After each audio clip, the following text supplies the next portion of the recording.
నమస్తే, welcome to TV 999 news. ఇక వార్తల్లోని వివరాలు చూద్దాం. భద్రాద్రి కొత్తగూడెం జిల్లా ఇల్లందు పట్టణంలో ఈ రోజు కాంగ్రెస్ పార్టీ ముఖ్య కార్యకర్తల సమావేశం ఏర్పాటు చేయడం జరిగింది. ఈ కార్యక్రమానికి ఇల్లందు శాసనసభ్యులు కోరం కనకయ్య ముఖ్య అతిథిగా పాల్గొని మాట్లాడుతూ గడిచిన సార్వత్రిక ఎన్నికల్లో రాత్రనక పగలనక అహర్నిశలు కష్టపడి కాంగ్రెస్ పార్టీ గెలుపుకై కృషి చేసిన మహిళా కార్యకర్తలకు ప్రతి కార్యకర్తకు ఓటర్కు ప్రత్యేక ధన్యవాదాలు తెలియజేశారు. ఈ గెలుపు నాది కాదని, ఈ గెలుపు అనేది ప్రజలదేనని అన్నారు. అంతేకాకుండా బడుగు బలహీన వర్గాలకు, పేద ప్రజలకు న్యాయం జరగాలంటే ఇందిరమ్మ రాజ్యంతో సాధ్యమని కాంగ్రెస్ పార్టీ ప్రవేశపెట్టిన మేనిఫెస్టోలో 6 గ్యారంటీ పథకాలు నమ్మి ఓటు వేసిన ప్రజల నమ్మకాన్ని వమ్ము చేయకుండా నియోజకవర్గంలోని ప్రతి గ్రామాలలో, పట్టణాలలో ప్రజలందరికీ ప్రభుత్వ సంక్షేమ పథకాలు అందేలా ప్రతి ఒక్క నాయకుడు కృషి చేయాలని, కాంగ్రెస్ నాయకుల ప్రవర్తనతో ప్రజలు ఎటువంటి ఇబ్బంది పడకూడదని, ప్రతి కార్యకర్త, ప్రతి నాయకుడు ప్రజలకు అందుబాటులో ఉండాలని ఈ సందర్భంగా ఆయన అన్నారు. రానున్న ఎంపీ ఎన్నికల్లో ఇంతకంటే ఎక్కువగా కష్టపడి కాంగ్రెస్ పార్టీని గెలిపించి రాహుల్ గాంధీని ప్రధానమంత్రిగా చూడాలని, అప్పుడు మన కష్టానికి ప్రతిఫలం ఉంటుందని ఆయన అన్నారు. అటు రాష్ట్రంలోనూ ఇటు నియోజకవర్గంలోనూ అత్యధిక మెజార్టీతో గెలిపించిన ప్రతి ఒక్కరికి ప్రత్యేక ధన్యవాదాలు తెలియజేశారు. ఈ కార్యక్రమంలో ఇల్లందు కాంగ్రెస్ పార్టీ పట్టణ అధ్యక్షులు Dodda Daniel, Illandu municipal chairman Tammalapati Venkateswararao, Illandu పట్టణ ప్రధాన కార్యదర్శి జాఫర్ మరియు కౌన్సిలర్లు, ముఖ్య నాయకులు, ముఖ్య కార్యకర్తలు అధిక సంఖ్యలో పాల్గొన్నారు. కాంగ్రెస్ పార్టీని ఎంత ఇష్టపడతారనేది మనం మొన్న జరిగినటువంటి ఎలక్షన్లలో అత్యధిక మెజార్టీ నుంచి గెలిపించిన ప్రజలందరికీ కూడా మనం ధన్యవాదాలు తెలియజేయాలా. మనం దీన్ని ఎప్పటికి కూడా ఈ రకంగానే ఇలాగే నిలుపుకోవాలా. గతంలో చేసినటువంటి ప్రభుత్వం, మన ఇల్లందు శాసనసభ్యులు హరిప్రియ గారు, వారి యొక్క షాడో ఎమ్మెల్యే, వారి అనుచరులు, వారి నాయకులు, వారి కార్యకర్తలు చేసినటువంటి ప్రవర్తన మనం ఆ రకంగా ప్రవర్తించొద్దు, మనం ఆ రకంగా విచ్చలవిడిగా వ్యవహరించొద్దు అని చెప్పి మీ అందరినీ కూడా కోరుతా ఉన్నా. ఎందుకంటే రాబోయే రోజుల్లో మళ్ళీ కనకయ్య గారికి మంచి పేరు రావాలా, మళ్ళీ గెలవాలంటే మనందరం కూడా చక్కటి సభ్యతతోటి, సంస్కారంతో మనందరం కూడా మెసులుకోవాల్సిన అవసరం ఉంది. మనందరం కూడా కాంగ్రెస్ పార్టీకి వన్నె తెచ్చే విధంగా ఉండాలి, కానీ పార్టీని అవమానపరిచే విధంగా మనం ఎవరం కూడా మెసులుకోవద్దని చెప్పి సందర్భంగా తెలియజేస్తా ఉన్నా. అధికారాన్ని ఇడిచిపెట్టి అధికార పార్టీలో ఉండి కూడా అక్కడ ఆత్మాభిమానం చంపుకోకుండా దీంట్లోకి వచ్చినాం అంటే ఆ కమిట్మెంట్ తోటే ఇదే పార్టీలో ఇదే నాయకుడిని గెలిపించడానికి నిత్యం కష్టపడ్డటువంటి వాస్తవం కూడా మీకు తెలుసు.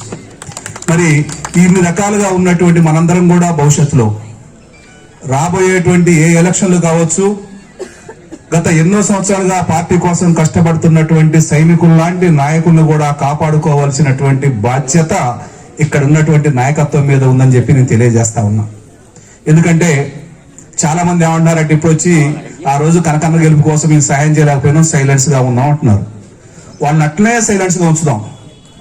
ఎక్కడ కూడా అక్కడే సైలెన్స్, ఎక్కడైతే ఉన్నారో అక్కడే సైలెన్స్ గా ఉండండి. అవసరం వచ్చినప్పుడు మేము పిలుస్తాం అనే విధంగా ముందుకు పోవాలని చెప్పి నేను కోరుకుంటా ఉన్నా. ఎందుకంటే ఇప్పుడు ముందు రావటం అనేది ఒక ఎత్తు, అన్నిటి విడిచిపెట్టి ముందుకు రావటం, కొన్ని రకాలుగా ఇబ్బందులు పడ్డా పార్టీ శ్రేయస్ కోసం, పార్టీ కోసం కష్టపడ్డాం. మరి గోడ మీద పిల్లులాగా ఉన్నటువంటి చాలా మంది ఇప్పుడు ఏదైతే గతంలో పొరపాట్లు జరిగినాయో ఆ పొరపాట్లు జరగకుండా భవిష్యత్తులో ఇన్ని రోజులు పార్టీని నమ్ముకున్నటువంటి నాయకులకే ముఖ్య భూమిక పోషించే విధంగా ముందుకు పోయే విధంగా పార్టీ అధ్యక్షుల వారు పెద్దలు కనకన్న గారు కూడా ముందుకు పోవాలని చెప్పి నేను కోరుకుంటా ఉన్నా. ఇక్కడ ఉన్న కార్యకర్తలు కోరుకునేది కూడా అదే అంశం, మీ అందరికీ తెలుసు.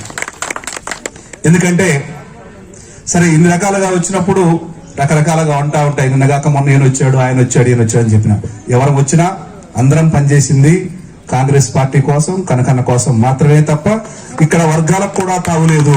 ఒక్కటే వర్గం, కనకన్న వర్గం, కాంగ్రెస్ పార్టీ వర్గం అని చెప్పి నేను తెలియజేస్తా ఉన్నా. ఎందుకంటే ఈ ఏదున్నా 3 రోజులు మాత్రమే వర్గం అనేది, ఏదున్నా ఒక నాయకత్వం కింద మనం పనిచేయాలా. ఆ నాయకుడి పైన మళ్ళీ 3 మంత్రులు, ఆ 3 మంత్రుల పైన ముఖ్యమంత్రి గారి పైన రాహుల్ గాంధీ గారు, సోనియమ్మ, ఖర్గే గారు ఉన్నారు. అంటే అందరం కూడా టీం కలిసి ముందు ఒక డైరెక్షన్ లో పోవాలి. ఆ డైరెక్షన్ లో పోయినప్పుడు మాత్రమే మనందరం కూడా భవిష్యత్తులో రాబోయేటువంటి ఏ ఎన్నికల్లోనైనా ఈ రోజు ఏదైతే ఘన విజయం సాధించామో ఆ ఘన విజయాన్ని కలకాలం నిలుపుకునే విధంగా, ఇందాక తమ్ముడు చెప్పిన రవి ఎదుటి వారు నిలబడాలంటే వారి యొక్క వణుకు పుట్టాలి అని. వణుకు పుట్టం కాదు, ఇల్లందు చరిత్రలో మళ్ళీ ఒక్కసారి వచ్చి కనకన మీద పోటీ చేయాలంటే నిజంగా భయపడేటువంటి రోజు తీసుకొచ్చారు. మహిళా సోదరులు కావచ్చు, ఇక్కడ ఉన్నటువంటి నాయకత్వం కావచ్చు. తెలంగాణ రాష్ట్రంలో మన ఇందిరమ్మ రాజ్యం వస్తుంది. ఇందిరమ్మ రాజ్యం వచ్చిన తర్వాత మనందరం కూడా బడుగులు బలహీన వర్గాలందరూ కూడా బతికే అవకాశం ఎక్కువ ఉంటుంది. తప్పకుండా మన అన్ని కూడా ప్రజలకు చేసే బాధ్యత, ప్రజలు తీసుకుపోయే బాధ్యత ఏదైతే నా కోసం మీరు ఎట్లా కాంగ్రెస్ పోవడం కనకయ్య కోసం కష్టపడ్డారో అదే విధంగా ప్రజలకి చక్కటి స్పందనతో ప్రతి గడపలు ఏదైతే సంక్షేమ పథకాలు అమ్మ సోనియమ్మ గారు మనకు హామీ ఇచ్చిందో ఆ పథకాలను కూడా ప్రతి ఇంట్లో కూడా తీసుకుపోయే బాధ్యత తీసుకోవాల్సిన మీ అందరి మీద ఉంది.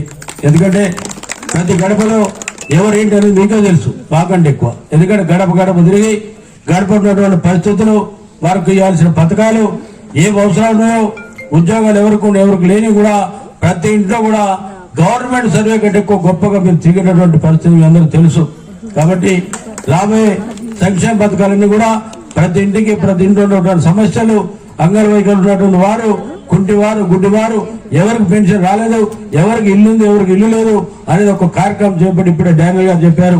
మన ప్రీతమ నాయకులు రేవంత్ రెడ్డి గారు ఒకటి చెప్పారు, ప్రతి మరి కౌన్సిలర్ కి సంబంధించినటువంటి ప్రతి వార్డులో కూడా ఎలాంటి పరిస్థితుల్లో ఉన్నారు వాళ్ళందరూ కూడా ఒక లిస్ట్ అవుట్ చేసుకుని వాళ్ళు చేయాలని చెప్పేవారు. వారు కూడా మరి చెప్పడం జరిగింది. తప్పకుండా ఈ కార్యక్రమాన్ని అందరూ కూడా చేపట్టి దీంట్లో కూడా ఎలాంటి స్పర్ధలు లేకుండా చక్కగా ప్రతి గడపలో ఉండి వారికి కూడా లిస్ట్ తయారు చేసుకుని మన ప్రభుత్వాన్ని పంపించే ఈజీగా మనకు వచ్చే పథకాలు ప్రచారంతో పాటు పంపిణీ చేసే పద్ధతి కూడా బాగుంటుందని చెప్పి ఒకసారి మీరందరూ ఆలోచన చేయాల్సిన అవసరం ఉంది.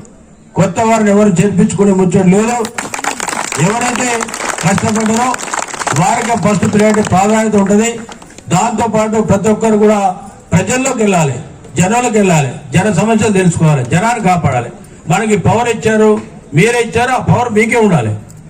కాబట్టి ఎవరు కూడా ఎలాంటి ఇబ్బంది లేకుండా ప్రతి ఒక్కరు కూడా కష్టపడి సోనియమ్మ గారు ఇచ్చిన సంక్షేమ పథకాలు తీసుకొని మనం ఏదైతే గెలుపు కోసం గడప గడప తిరిగామో మళ్ళా గెలిచిన తర్వాత కూడా అదే పద్ధతిలో వాళ్ళకైతే ఏమి హామీలు ఇచ్చామో హామీలు ఇచ్చిన ప్రభుత్వం మనకు హామీలు ఏవైతే ఇచ్చాయో అవన్నీ కూడా నెరవేర్చే బాధ్యత కూడా మనం తీసుకోవాలని చెప్పి మరొకసారి మీ అందరిని కోరుకుంటూ మరింత గొప్ప కార్యక్రమాన్ని ఎన్నికల తర్వాత ఫస్ట్ సారి మనం ఇది గెలిచిన తర్వాత పట్ల ఉన్నటువంటి అందరితో ఒకసారి మనం మాట్లాడుకోవాలి.